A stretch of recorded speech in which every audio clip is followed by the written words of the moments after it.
Good morning everyone. Welcome in social science class. Dear students, today we will continue the chapter 3, the surface and the interior of the earth. In our previous class we have done the topic the earth surface and in which we have studied the different physical features and the behavior of seismic waves. So now we will start the reading of the next topic. Next topic is the structure of the earth. So let's begin this topic. The earth's interior is made up of 3 layers. जो अर्थ का interior part है बेटा वो 3 layers में divide किया हुआ है, यानी कि मेनली 3 लेयर से मिलकर अर्थ का जो इंटीरियर पार्ट है वो बना हुआ है. इसकी फर्स्ट लेयर है द क्रस्ट, सेकंड है मेंटल और लास्ट वन है the core. So let's know more about the first layer of the earth. It is known as crust. The thin solid layer covering the outside of the earth is called the crust. जो अर्थ के outside part में first layer है बेटा, यहाँ हम image के अंदर देख सकते हैं. यहाँ अर्थ का एक मॉडल बना हुआ है. तो इसकी जो फर्स्ट लेयर है अर्थ की, इसको क्या बोला जाता है? क्रस्ट. ये थिन है और सॉलिड है, यानी कि इस लेयर का जो सरफेस है वो हार्ड है, जमा हुआ है. Thickness of the crust differ from place to place. अब जो ये थिन है यानी कि इसकी जो थिकनेस है, ठीक है, कहीं पर इसकी मोटाई ज़्यादा है और कहीं पर इसकी मोटाई कम है, जिसे हम क्या कह सकते हैं? थिकनेस. It is thicker. इसकी मोटाई कहाँ ज़्यादा है? Under the continents than on the ocean floor. यानी कि जो फर्स्ट लेयर है अर्थ की, जिसे हम क्रस्ट बोल रहे हैं, उस क्रस्ट की मोटाई भी डिफ़र है प्लेस टू प्लेस. कॉन्टिनेंट्स के अंदर क्या है, यहाँ पर इसकी थिकनेस ज़्यादा है और ओशन फ्लोर में इसकी थिकनेस बहुत ही कम है. और जो एवरेज थिकनेस है, जो एक आइडिया है कि जो क्रस्ट है वो 60 से लेकर 100 किलोमीटर तक थिकनेस इसकी पाई जाती है. 60 कहाँ होगी? Under the ocean floor. और 100 किलोमीटर जो इसकी थिकनेस है वो कहाँ होगी? Near the continents. Beneath the sedimentary rocks of the solid earth the rocks are rich in sial, और sial is made up of lighter rock material. जो इसकी एवरेज थिकनेस है वो किसकी वजह से है? जो अर्थ के इंटरनल पार्ट में सेडिमेंट्स हैं. सेडिमेंट्री रॉक्स मीन्स क्या है? जो डिपॉजिटेड सेडिमेंट्स हैं इंटीरियर पार्ट में, तो वहाँ पर किसके पार्टिकल्स, किसके कंपोनेंट्स ज़्यादा हैं? सिलिका और एल्युमिनियम के. और ये लाइटर रॉक मटेरियल है, ठीक है. तो फर्स्ट लेयर के अंदर हमने क्या जाना कि जो क्रस्ट है इसकी थिकनेस डिफ़र है प्लेस टू प्लेस, और ये नियर अबाउट 60 to 100 किलोमीटर है. और इसमें किस चीज़ के पार्टिकल्स ज़्यादा पाए जाते हैं? सिलिका और एल्युमिनियम के. नेक्स्ट लेयर है हमारी अर्थ की the mental. Beneath the crust, यानी कि क्रस्ट से आगे अगर चलते हैं तो जो लेयर स्टार्ट होती है उसका नाम क्या है? मेंटल. और ये भी एक थिक लेयर है रॉक्स की. Mantle extend up to 2900 kilometre in depth. अब इसकी मोटाई कितनी है? मान लो ये अर्थ है और इसकी फर्स्ट लेयर होगी क्रस्ट, ठीक है. तो ये नियर अबाउट 100 किलोमीटर तक जो है क्रस्ट पाई जाती है और ये सॉलिड फॉर्म में है. अब जैसे ही इसके नीचे जाते हैं तो सेकंड लेयर स्टार्ट हो जाती है मेंटल, और इसकी जो डिस्टेंस है, थिकनेस जो है वो कितनी है? 2900 किलोमीटर. यानी 100 किलोमीटर से नेक्स्ट जो लेयर स्टार्ट होती है उसके बीच में जो पॉइंट सेपरेट करता है क्रस्ट और मेंटल को, उसको क्या बोलते हैं? एस्थेनोस्फेयर. डू यू नो में नोट करें. तो यानी कि ये पॉइंट जहाँ पर क्रस्ट और मेंटल अलग होती हैं उसको क्या बोला जाता है? एस्थेनोस्फेयर. इसको इसको मोहो भी कहते हैं और एस्थेनोस्फेयर भी बोला जाता है। और इसकी लेंथ कितनी है, near about 2900 kilometre. Entire mental is not homogeneous. जो मेंटल लेयर है इसके अंदर जो सेडिमेंट्स हैं वो सेम नेचर के नहीं हैं, सिमिलर नहीं है, ठीक है। मेंटल इज सब डिवाइडेड इनटू 2 पार्ट्स। अब मेंटल जो है यहाँ से लेकर यहाँ तक इसके भी 2 पार्ट्स हैं, अपर मेंटल और लोअर मेंटल। अपर मेंटल की थिकनेस कितनी है, 100 किलोमीटर, और उससे नीचे क्या है, lower mental. It is made up of silica और मैग्नीशियम। और इसके अंदर कौन से कंपोनेंट्स पाए जाते हैं, सिलिका और मैग्नीशियम की। क्रस्ट में क्या पाया जाता है, सिलिका और aluminium. Move to the next layer. Next layer is the core. Inner most part of the earth is known as core. Core has a thickness of 3470 kilometer. It is further divided into inner core or outer core. You can see in this image, this is innermost part of the earth. Okay, और इसकी जो thickness है वो कितनी है, ये 2 layers में divide किया गया है, इनर और आउटर कोर। तो थिकनेस इसकी है 3470 किलोमीटर, ठीक है। अब ये वाला लेयर क्या है, आउटर कोर, और ये क्या है, इनर कोर, आउटर कोर। और इसके अंदर किस चीज़ के कंपोनेंट्स ज़्यादा पाए जाते हैं, आयरन और निकल के। बेटा नीफे मीन्स क्या है, Ni मीन्स निकल और Fe means ferrous. Ferrous means क्या होता है, iron. Temperature inside the earth convert the solid rock into molten states. जैसे जैसे सर्फ जो है सरफेस से यानी क्रस्ट से इनर कोर की ओर जाते हैं तो जो अर्थ का टेम्परेचर है वो इंक्रीज़ होता रहता है। तो हाई टेम्परेचर की वजह से जो भी यहाँ इनर कोर में सेडिमेंट्स हैं वो किस पोजीशन में पाए जाते हैं, मोल्टन स्टेट में। मोल्टन मीन्स क्या होता है, बिल्कुल तरल पदार्थ, पिघला हुआ पदार्थ, चाहे वो कितना भी सॉलिड सब्सटेंस है वो सब यहाँ पर आकर हीट की वजह से किस स्टेज में कन्वर्ट हो जाते हैं बेटा, मोल्टन स्टेट में। और जैसे ही इनर कोर से क्रस्ट की ओर चलते हैं तो टेम्परेचर जो है वो डिक्रीज़ होता जाता है और सेडिमेंट्स जो है वो किस फॉर्म में पाए जाते हैं, सॉलिड फॉर्म में, जैसे जैसे क्रस्ट की ओर आते हैं।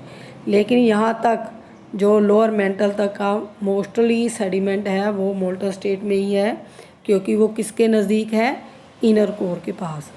Sometimes the hot material called the lava. अब कई बार जो मटेरियल मोल्टन स्टेट में है और अर्थ के इंटीरियर पार्ट में ही है उसको क्या बोलते हैं, मैग्मा।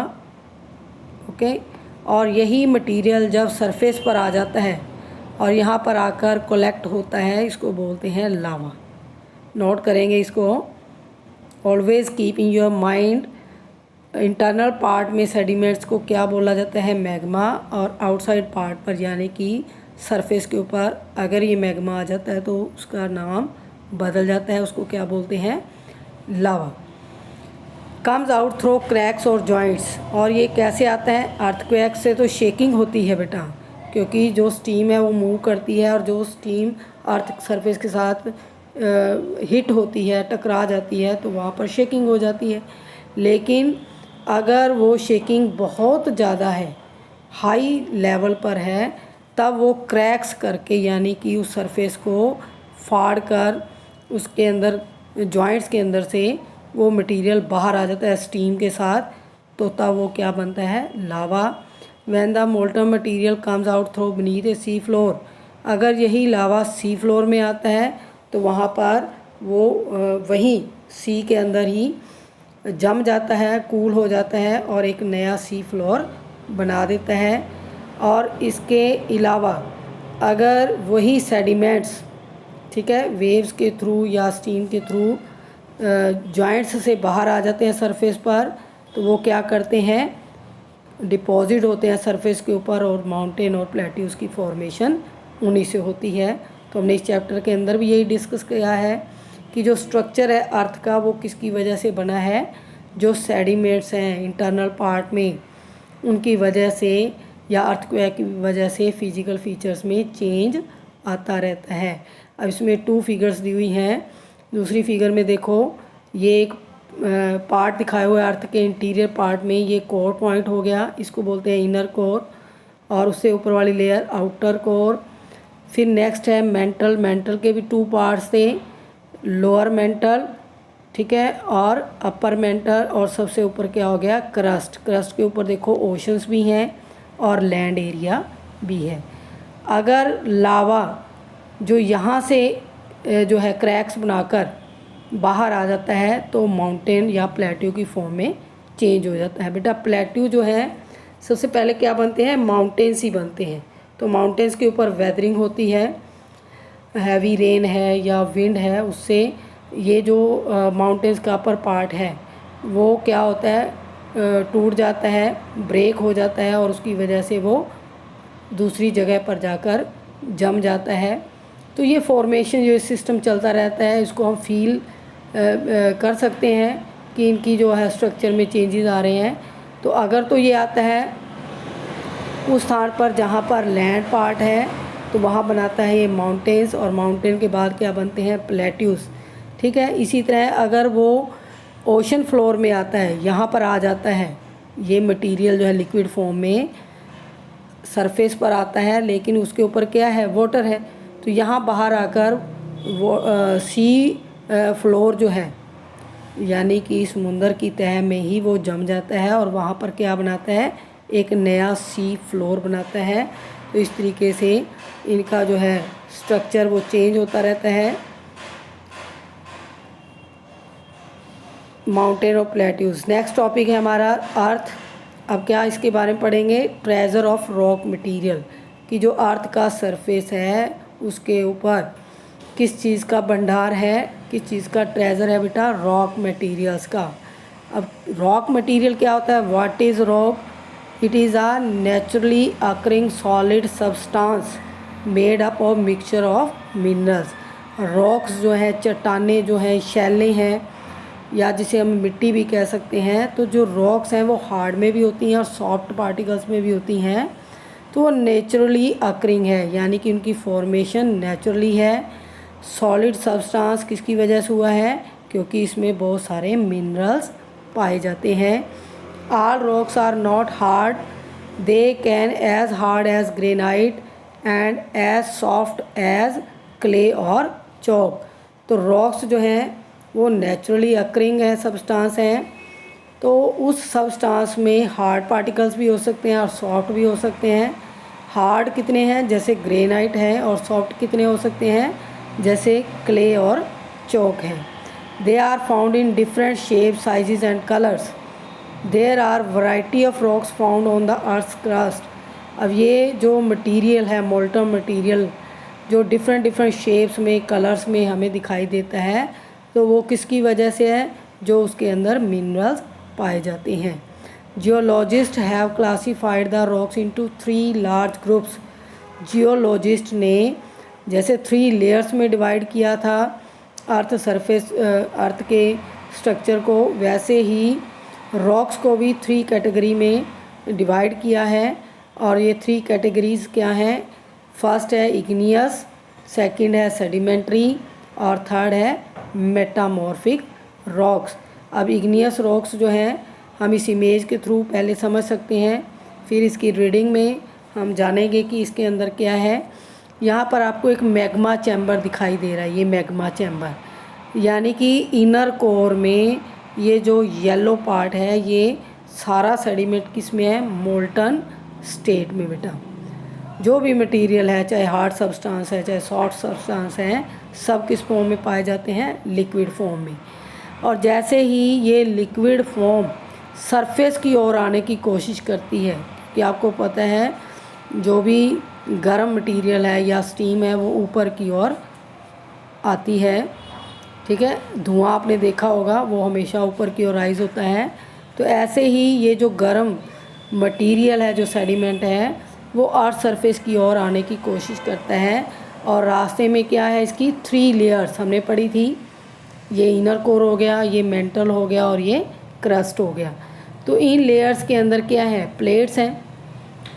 तो जैसे ये मोल्टन मटेरियल ऊपर आने की कोशिश करता है तो ये सारा सेडिमेंट जो है वो साइड में भी जाकर डिपॉजिट हो जाता है, क्योंकि ये दोनों ही रूम में लिक्विड और सॉलिड जो है उसमें ट्रैवल करता है। तो अंदर ही जो जम जाता है उसको क्या बोलते हैं, इंट्रूसिव। यहाँ से ये मूव किया ऊपर की साइड और नेक्स्ट लेयर आ जाती है मेंटल। तो कुछ मटेरियल उस लेयर्स के अंदर जम जाता है और जो ज़्यादा मटेरियल में ऊपर जा रहा है वो ऊपर चलता जाता है और सरफेस के ऊपर पहुंच जाता है बेटा। तो ये अलग अलग स्टेजेस हैं। और जो सबसे पहले अर्थ के सरफेस पर आकर डिपॉजिट हुआ उसे क्या बोलते हैं, इग्नियस रॉक्स, क्योंकि ये भी प्राइमरी रॉक्स हैं। इसके अंदर जो भी मटेरियल था वो सरफेस के ऊपर आकर डिपॉजिट हो गया और बाहर का जो हीट और प्रेशर है उसकी वजह से वो कूल होकर सॉलिडिफाई हो जाता है और इंटरनल पार्ट में उसको कूल होने में और सॉलिडिफिकेशन होने में टाइम लगता है, जिसकी वजह से क्या होता है, स्लो प्रोसेस, स्लो कूलिंग और उससे लार्ज क्रिस्टल साइज बनते हैं बेटा। और यहाँ पर क्या बनता है, फास्ट कूलिंग, क्योंकि बाहर एनवायरनमेंट बेटा आपको पता है टेम्परेचर गर्म भी है और टेम्परेचर जो है वो ठंडा भी हो जाता है, कम भी हो जाता है, जिसकी वजह से हमें कूलिंग महसूस होती है। तो यहाँ पर फाइन क्रिस्टल्स बनते हैं। तो ये रॉक्स का जो है फॉर्मेशन है इसके अंदर। तो सबसे पहले हम स्टडी करेंगे इग्नियस रॉक्स की।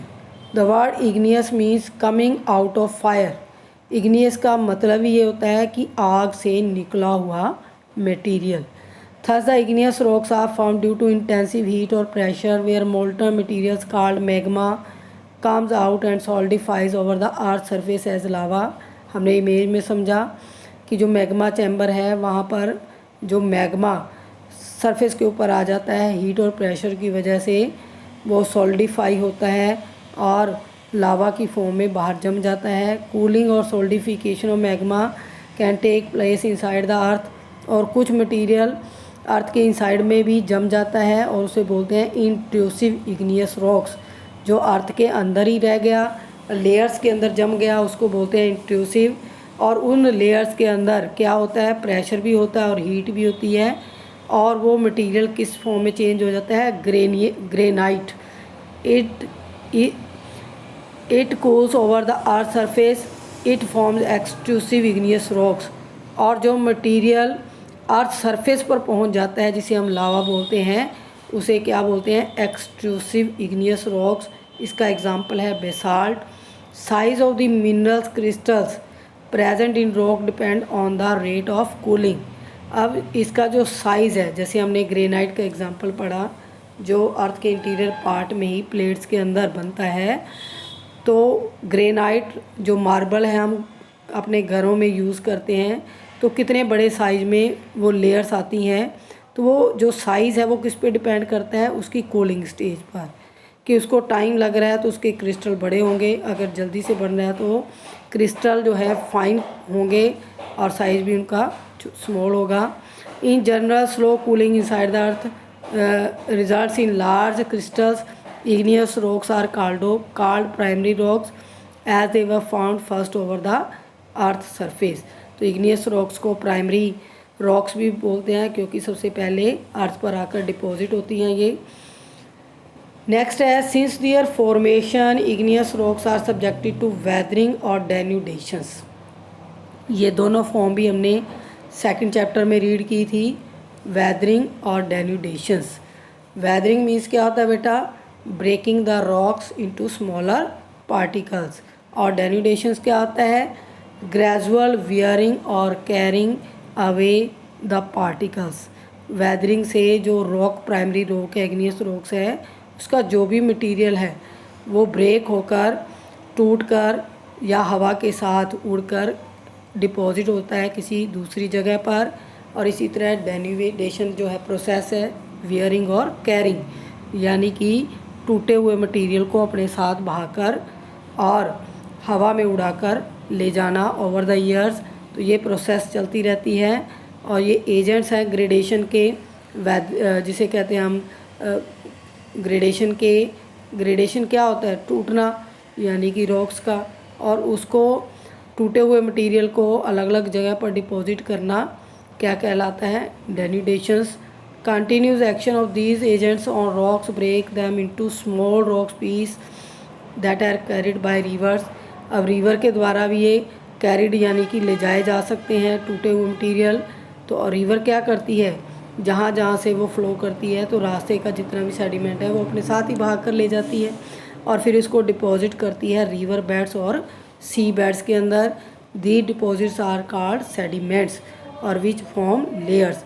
यानी कि ये भी एक साइकिल है, यानी कि सी के अंदर से वो मटेरियल बाहर आया या अर्थ के इंटीरियर पार्ट से मटेरियल बाहर आया, बाहर आकर डिपॉजिट हुआ, फिर उसके ऊपर वेदरिंग हुई, डेन्यूडेशन हुआ और वही सेडिमेंट्स फिर दोबारा सी बेड्स में चले जाते हैं और फिर इस तरीके से अर्थ की फॉर्मेशन, स्ट्रक्चर की, उसकी लेयर की फॉर्मेशंस होती रहती हैं। तो लेयर पर लेयर जो है वन अबव द अदर वो डिपॉजिट होती जाती हैं और उनके ऊपर फिर पड़ता है प्रेशर। द अबव लेयर्स और प्रेजेंस ऑफ सीमेंटिंग पार्टिकल्स। जैसे ही लेयर्स के अंदर वो सेडिमेंट ऐसे डिपॉजिट होते हैं तो हीट और प्रेशर की वजह से वो सेडिमेंट हार्ड हो जाते हैं, ऐसे जैसे सीमेंट होता है बेटा। They are harden to the sedimentary rocks. अब इग्नियस रॉक्स का जो सेकंड फॉर्म चेंज हुआ उसे बोलते हैं सेडिमेंट्री रॉक्स। तो इसके पीछे कितनी लंबी प्रोसेस है जिसमें कई साल लग जाते हैं। तो जो एजेंट्स होते हैं ग्रेडेशन के वो इन सेडिमेंट्स को मूव करते रहते हैं। This type of rocks are layered and therefore are called stratified rocks. Sedimentary rocks को क्या बोला जाता है? Stratified rocks. फिक्स यानी एक ही जगह पर स्थिर हो जाते हैं और इनका जो फॉर्म है sandstone, limestone, clay, shale, chalk, these are the examples of sedimentary rocks. Sometimes the remains of animals and plants get buried and trapped under the layers. अब कई बार जो रिवर वाटर के साथ सेडिमेंट्स जा रहे होते हैं तो उसमें एनिमल्स और प्लांट्स के भी डेड पार्टिकल्स होते हैं और वो रिवर के साथ सेडिमेंट में मिक्स हो जाते हैं और कहाँ चले जाते हैं? सी बेड में, और वहाँ पर वो बरिड यानी कि दब जाते हैं, ट्रैप हो जाते हैं, फंस जाते हैं लेयर्स के अंदर। आपको पता ही अर्थ के अंदर क्या है? लेयर्स हैं। तो जैसे ही रिवर इनके अंदर सेडिमेंट्स को लेकर आती है तो वो क्या करती है? डिपॉजिट करती है सी बेड पर। और जो सेडिमेंट्स जम जाते हैं लेयर्स में, अगर उनमें एनिमल और प्लांट्स के पार्टिकल पाए जाते हैं तो उन लेयर्स के अंदर यानी उन सेडिमेंट्स के अंदर किस चीज़ की फॉर्मेशन होती है? नेचुरल गैस, ऑयल और कोल।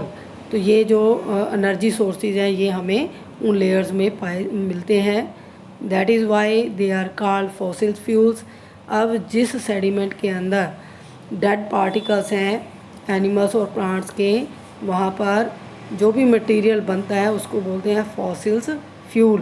और ये फॉसिल्स फ्यूल जो हैं इनकी इकोनॉमिक वैल्यू है पूरे वर्ल्ड के अंदर।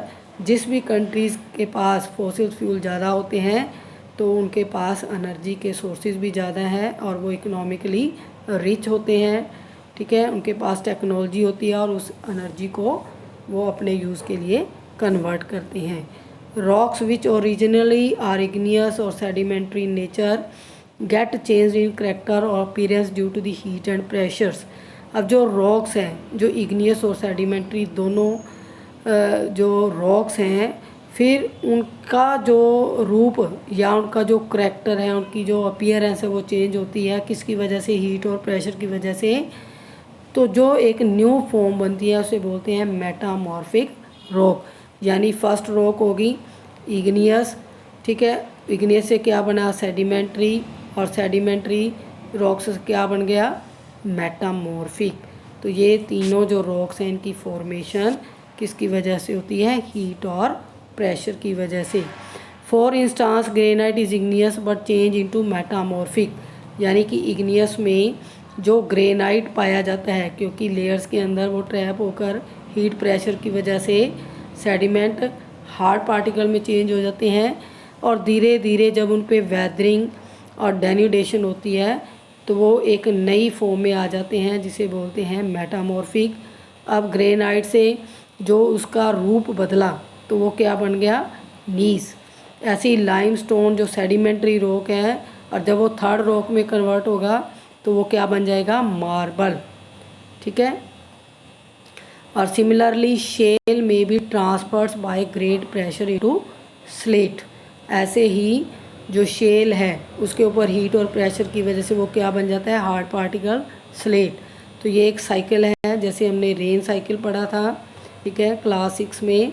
ऐसे ही रॉक साइकिल बनता है। तो सबसे पहले देखो, ये वॉल्केनिक इरप्शन हुआ, यानी कि अर्थ के इनर कोर पार्ट से मोल्टन मटेरियल सरफेस पर आ गया। ठीक है, फिर वो डिपॉजिट हो गया यहाँ पर। ठीक है, अंदर से मटेरियल निकलता रहता है, जैसे बैरन आइलैंड है उसमें वॉल्केनिक इरप्शन होता रहता है, यानी मोल्टन मटेरियल बाहर आता रहता है और वो डिपॉजिट होता है। और इस डिपॉजिट मटेरियल को क्या बोलते हैं, इग्नियस रॉक्स। फिर ये इग्नियस रॉक्स के ऊपर क्या होती है, वेदरिंग और डेन्यूडेशन। फिर वो सेडिमेंट जो है कन्वर्ट हो जाते हैं सेडिमेंट्री रॉक्स में। और सेडिमेंट्री रॉक के ऊपर फिर हीट और प्रेशर क्या दबाव डालता है, और वो एक नई फॉर्म चेंज कर देता है सेडिमेंट की, वो बन जाता है मेटामॉर्फिक रॉक। अब मेटामॉर्फिक रॉक जो है वो किस में कन्वर्ट हो जाती है, इनर पार्ट में मोल्टन स्टेट में, और वही मोल्टन मटेरियल फिर मैग्मा की फॉर्म में जो है सरफेस पर पहुंच जाता है, और वहाँ पर क्या ओरिजिनेट होती है, इग्नियस रॉक्स। तो इग्नियस, सेडिमेंट्री, मेटामॉर्फिक, ये साइकिल चलता रहता है और इस तरीके से अर्थ की फॉर्मेशन होती रहती है बेटा। लास्ट टॉपिक है हमारा minerals. As stated earlier, a rock has a single combination several minerals. ठीक है, रॉक जो है उसमें एक जो है तत्व भी पाया जा सकता है और बहुत सारे कम्बिनेशन भी होते हैं मिनरल्स के। तो mass of the earth material, these minerals are present in small और large quantities at any given site of the earth. तो ये मिनरल्स जो हैं किस अर्थ के किसी भी पार्ट में ज़्यादा भी हो सकते हैं और कम भी हो सकते हैं। सिंगल रॉक भी हो सकता है और कम्बिनेशन भी हो सकता है, यानी कि एक ही रॉक के अंदर बहुत सारे मिनरल्स भी पाए जा सकते हैं और सिंगल भी हो सकता है रॉक मिनरल। तो दीज मटेरियल जो हैं वो अर्थ के अलग अलग पार्ट्स में अलग अलग क्वांटिटी और क्वालिटी में पाए जाते हैं। Most common minerals occurring inside the earth are iron. जो भी मिनरल्स हैं उनके कुछ एग्जांपल्स यहाँ दिए हैं कि उन सेडिमेंट्री जो रॉक्स हैं उनके अंदर, जो इग्नियस रॉक्स हैं उनके अंदर क्या क्या मिनरल्स पाए जाते हैं, iron, silver, gold, mica, bauxite, lead. तो ये सारे मिनरल जो हैं इन्हीं रॉक्स के अंदर हमें मिलते हैं। कॉमन साल्ट जो यूज़ करते हैं हम घरों में खाना पकाने में, ये भी एक मिनरल है। इसी तरह all the other minerals known as diamond hardest, where are the graphite black, greasy nature. तो जितने भी मिनरल्स हैं, जैसे डायमंड है वो हार्डेस्ट है, सबसे हार्डेस्ट सब्सटेंस है बेटा ग्रेनाइट के बाद। इसी तरह जो ग्रेफाइट है वो ब्लैक कलर में होता है, ग्रीसी नेचर में होता है।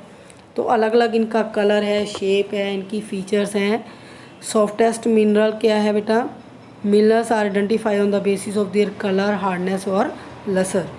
तो जो भी रॉक है उसके अंदर हार्ड सब्सटेंस भी हैं, सॉफ्ट सब्सटेंस भी हैं। तो उनकी आइडेंटिफिकेशन कैसे होती है, उनकी कलर से, उनकी हार्डनेस से और उनकी चमक से बेटा। तो लेसन यहाँ पर ओवर हो गया बेटा। I hope the concept of this chapter is clear up to you. If you have any doubt or any query, you can ask me. Okay beta, goodbye.